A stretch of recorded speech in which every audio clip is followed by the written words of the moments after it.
C'est le chorégraphe français vivant dont les ballets sont les plus dansés à travers le monde et il fête cette année les 30 ans de la compagnie qui porte son nom, le ballet Preljocaj.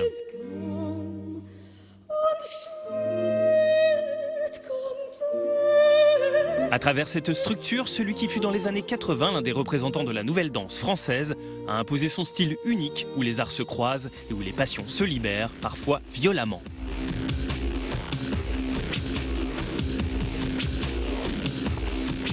Et dire que c'est une image fixe qui a donné à Preljocaj l'envie de mouvement.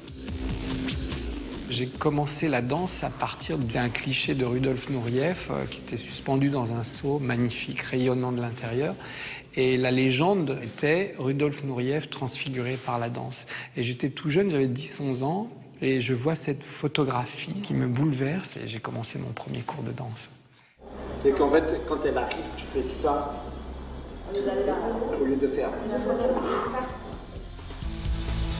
Depuis les débuts de sa compagnie, Angelin Preljocaj a chorégraphié 49 pièces, des créations originales, des réinterprétations de ballets classiques, des solos et des grandes formes.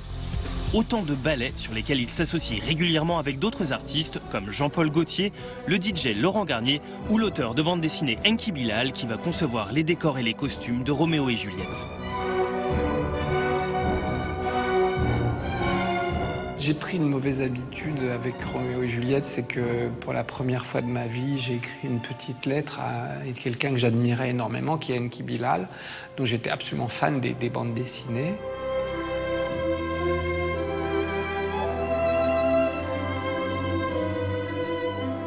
Il m'a répondu tout de suite, il m'a dit « mais oui, c'est passionnant, super, faisons-le ». On l'a fait, ça a été une aventure merveilleuse.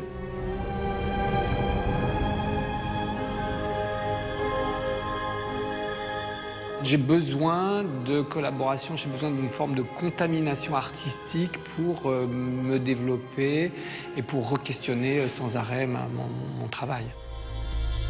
Cette contamination artistique se propage jusque dans le lieu occupé par les 24 danseurs permanents de sa compagnie, le Pavillon Noir à Aix-en-Provence. Un lieu conçu à l'image du chorégraphe par l'architecte Rudy Ricciotti. Le Pavillon Noir, il ressemblait à la gueule d'Angelin Preljocaj. Il avait la gueule d'Angelin Preljocaj. Il avait cette souffrance, ces stigmates. Je crois qu'il a vu la gymnastique des efforts de ce bâtiment. Les os et la peau, sans chair. Oui, il n'a pas de chair, ce bâtiment. Pour Retour à Beratam, créé cet été pour le Festival d'Avignon, le chorégraphe s'est associé à l'écrivain Laurent Mauvigné. Un ballet sur un exilé qui retourne dans son pays après la guerre et qui fait écho à l'histoire des parents de Preljocaj, réfugiés politiques albanais. Maman!